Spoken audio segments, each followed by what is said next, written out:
Evening dear friends, आज मैं आपके सामने इस वीडियो में लेके आया हूँ राष्ट्रीय नीति शिक्षा नीति 2020।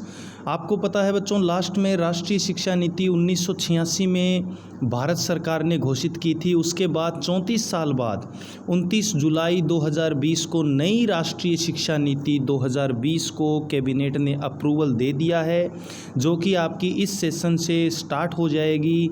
तो आज मैं आपको इस वीडियो में बताने वाला हूं कि राष्ट्रीय शिक्षा नीति 2020 में क्या क्या एजेंडे गवर्नमेंट ने रखे हैं जिनको अचीव किया जाना है, क्या क्या पॉलिसीज़ गवर्नमेंट ने बनाई हैं जो कि बच्चों के लिए किस प्रकार बेनिफिशियल हैं और टीचर्स के लिए किस प्रकार उनको मसौदा तैयार किया गया है। तो वीडियो को लास्ट तक देखिएगा, मैं आपको पूरी एक्सप्लेन करूंगा कि राष्ट्रीय शिक्षा नीति 2020 में क्या क्या प्रावधान किए गए हैं। केंद्रीय मंत्रिमंडल ने देश में स्कूली और उच्च शिक्षा प्रणालियों में रूपांतरकारी सुधारों का रास्ता साफ करते हुए राष्ट्रीय शिक्षा नीति 2020 को मंजूरी दी है, जो कि आपको पता है 29 जुलाई 2020 को इसको मंजूरी दी गई है। नई नीति का उद्देश्य 2030 तक स्कूली शिक्षा में 100% जीआर के साथ पूर्व विद्यालय से माध्यमिक स्तर तक की शिक्षा के सार्वभौमिकरण का लक्ष्य रखा गया है। यानी आपके जो बच्चे स्कूल शिक्षा से वंचित रह जाते हैं उनको 100% स्कूली शिक्षा से जोड़ के और आपके 100% शिक्षा का उद्देश्य रखा गया है कि सभी बच्चों को अनिवार्य रूप से और मुफ्त शिक्षा मिल सके। एनईपी 2020 के अनुसार जो 2 करोड़ बच्चे अमूमन स्कूल से अभी भी दूर हैं उनको मुख्य धारा में लाया जाएगा। तो एनईपी नेशनल एजुकेशन पॉलिसी जो आपकी है 2020, उसके अकॉर्डिंग जो स्कूल से दूर चल रहे हैं बच्चे, जैसे 2 करोड़ बच्चे हैं वो अमूमन हैं। इंडिया में साक्षरता दर आपको पता है बहुत कम है, ज़्यादा अच्छी नहीं है। तो उसमें 2 करोड़ बच्चों को फिर से मुख्य धारा में लाने का प्रयास इस नीति में किया जाएगा। 12 साल की स्कूली शिक्षा और 3 साल की आंगनवाड़ी प्री स्कूलिंग के साथ 5+3+3+4 स्कूली पाठ्यक्रम लागू किया जाएगा। यानी अभी तक जो पाठ्यक्रम लागू है वो है 10+2, यानी 1 to 10 आपकी स्कूली शिक्षा होती है, जिसको हम प्राथमिक और माध्यमिक शिक्षा बोल देते हैं, और 11-12 जहाँ पे आप अपने सब्जेक्ट कॉम्बिनेशन चूज़ करते हो वो आपकी उच्च माध्यमिक स्तर की परीक्षा हो जाती है। तो अभी उस प्रणाली को चेंज किया जा रहा है, उसको 5+3+3+4 में बदला जाएगा। इसका मतलब है कि स्टार्टिंग की जो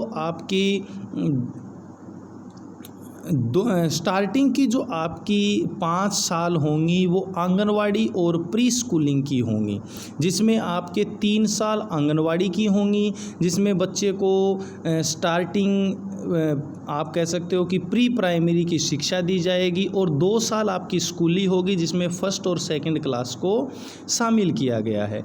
फिर आपके 5+3 में आपके 3rd 4th 5th 3 क्लास आएंगी, तीसरी चौथी पाँचवीं। फिर आपके 3 6 7 8th आएगी, और फिर 4 साल आपकी 9th से 12th आएंगी। तो ये आपके 4 टाइप से कैटेगरीज किया गया है क्लासों को। 10th + 12th वाला मॉडल नहीं रह गया, 5+3+3+4 वाला मॉडल होगा, जिसमें एलकेजी से पहले या आप कह सकते हो फर्स्ट क्लास से पहले 3 साल प्री क्लास के रूप में आपको आंगनवाड़ी में शिक्षा दी जा सकेगी। पढ़ने लिखने और गणना करने की बुनियादी योग्यता पर जोर, स्कूलों में शैक्षणिक धाराओं, पाठ्येतर गतिविधियों और व्यावसायिक शिक्षा के बीच खास अंतर नहीं, इंटर्नशिप के साथ कक्षा 6 से व्यावसायिक शिक्षा शुरू।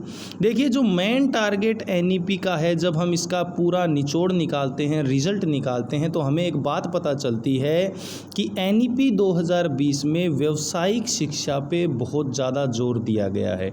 यानी बच्चों को शुरू से ही इस काबिल बनाया जाएगा कि वो आगे चल के अपने पैरों पे खड़े हो सकें, यानी अपना कोई भी व्यवसायीकरण है वो शुरू कर सकें। यानी यहाँ पे आपका जो व्यावसायिक शिक्षा का कॉन्सेप्ट है वो बहुत ज़्यादा लिया गया है, डिपेंड करता है आपके विदेश शिक्षा नीति या विदेशी जो शिक्षा नीति है वो इसी टाइप की नीति है, वहाँ पे व्यावसायिक शिक्षा पे ज़्यादा जोर दिया जाता है। कम से कम 5वीं कक्षा तक मातृभाषा क्षेत्रीय भाषा में पढ़ाई। तो आपको पता है बच्चों की जो बच्चा होता है वो स्टार्टिंग की एज में अगर उसको जितनी भी भाषाएं सिखाई जाती हैं वो जल्दी कैप्चर करता है। तो यहाँ पे भी यही बताया गया है कि 5वीं कक्षा तक मातृभाषा और क्षेत्रीय भाषा में ही पढ़ाई का प्रावधान किया गया है, पढ़ाई को शुरू किया गया है कि 5वीं कक्षा तक कम से कम उसको अपनी मातृभाषा में ही पढ़ाया जाए।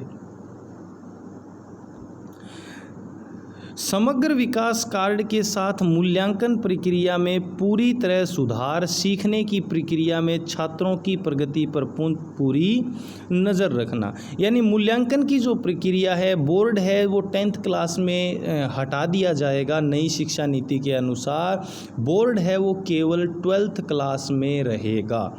नई शिक्षा नीति में ये भी बताया गया है कि जो अभी आपके एनुअल एग्ज़ाम होते हैं, यानी जो वार्षिक परीक्षा होती है, उसी के आधार पर परिणाम तय होते हैं।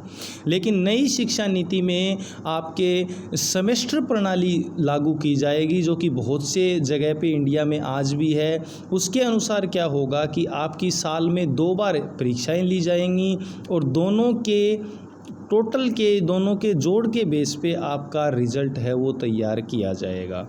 उच्च शिक्षा में जीआर को 2035 तक 50% तक बढ़ाया जाना। उच्च शिक्षा में 3.5 करोड़ नई सीटें जोड़ी जाएंगी। यानी जो उच्च शिक्षा है उसको एक तरीके से ऑटोनोमस बना दिया जाएगा। हर यूनिवर्सिटी अपना काम है, अपना मूल्यांकन, अपना जैसे कि आपके केंद्रीय विद्यालय, नवोदय विद्यालय हैं जो कि ऑटोनोमस में आते हैं, तो उच्च शिक्षा में भी आपके सारा का सारा काम है वो ऑटोनोमस तरीके से किया जाएगा।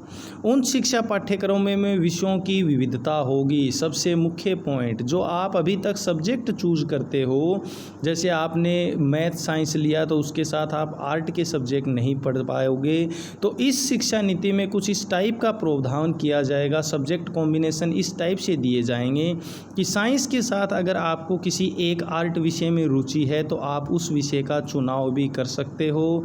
मुख्य विषय के साथ उसको आप अल्टरनेटिव सब्जेक्ट के रूप में, गौण विषय के रूप में पढ़ पाओगे। उपयुक्त प्रमाणीकरण के साथ पाठ्यक्रम के बीच नामांकन और निकास की अनुमति होगी। यानी आप कॉलेज और यूनिवर्सिटी को इजीली चेंज कर सकते हो। ट्रांसफ़र ऑफ क्रेडिट की सुविधा के लिए अकादमिक बैंड ऑफ क्रेडिट की स्थापना की जाएगी।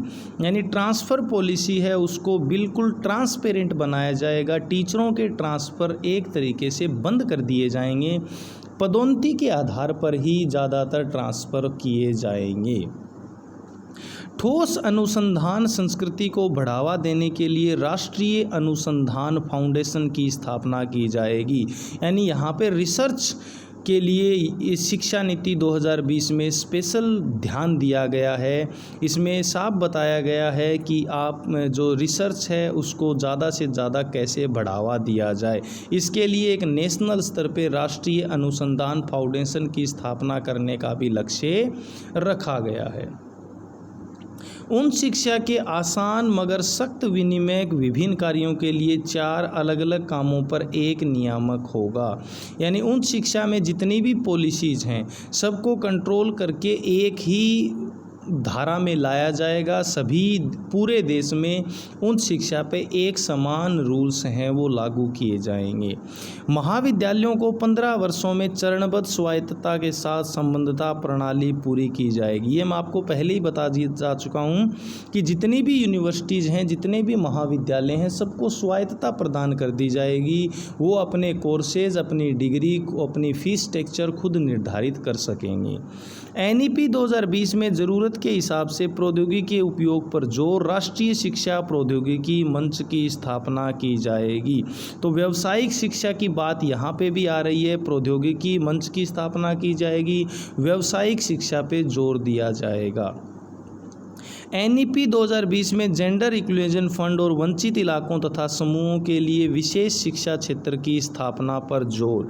यानी जेंडर इक्विलिटी ये आपने शिक्षा में पुराने टाइम से ही लागू करने की कोशिश की जा रही है कि gender equality male, female, transgender तीनों में ही जहाँ पे आपके शिक्षा की व्यवस्था पूरी नहीं हो पा रही है वहाँ पे आपके इसमें वंचित इलाकों और समूहों में वहाँ पे शिक्षा की पूरी व्यवस्था की जाएगी। नई शिक्षा नीति स्कूली और उच्च शिक्षा दोनों में बहुभाषावाद को बढ़ावा देती है। पाली, फारसी, प्राकृत के लिए राष्ट्रीय संस्थान, भारतीय अनुवाद और व्याख्या संस्थान की स्थापना की जाएगी। तो बहुभाषावाद कुछ टाइम तक अपने केंद्रीय विद्यालय में भी जर्मनी भाषा को लागू किया गया था। तो इस टाइप से बहुभाषा, फारसी भाषा, पाली भाषा, बहुभाषावाद को यहाँ पे बढ़ावा दिया जाएगा। इसमें नई शिक्षा नीति में इसका प्रावधान किया गया है। प्रधानमंत्री श्री नरेंद्र मोदी की अध्यक्षता में केंद्रीय मंत्रिमंडल ने 29 जुलाई 2020 को राष्ट्रीय शिक्षा नीति 2020 को मंजूरी दे दी है, जिससे स्कूली और उच्च शिक्षा दोनों क्षेत्रों में बड़े पैमानों पर रूपांतरकारी सुधार के रास्ते खुल गए हैं। यह 21वीं सदी की पहली शिक्षा नीति है और यह 34 साल पुरानी राष्ट्रीय शिक्षा नीति NEP-E 1986 की जगह लेगी। सबके लिए आसान पहुंच, इक्विटी, गुणवत्ता, वहनीयता और जवाबदेही के आधारभूत स्तंभों पर निर्मित यह नई शिक्षा नीति सतत विकास के लिए एजेंडा 2030 के अनुकूल है और इसका उद्देश्य 21वीं सदी की ज़रूरतों के अनुकूल स्कूल और कॉलेज की शिक्षा को अधिक समग्र, लचीला बनाते हुए भारत को एक ज्ञान आधारित जीवंत समाज और ज्ञान की वैश्विक महाशक्ति में बदलना और प्रत्येक छात्र में निहित अद्वितीय क्षमताओं को सामने लाना है। स्कूली शिक्षा की बात कर लेते हैं। महत्वपूर्ण क्या क्या है NEP 2020 में। NEP 2020 शिक्षा के सभी स्तरों, प्री स्कूल से माध्यमिक स्तर तक सबके लिए। तो एक तो आपको ये बता दिया गया है कि इसमें 5+3+3+4 वाला सिस्टम किया जाएगा।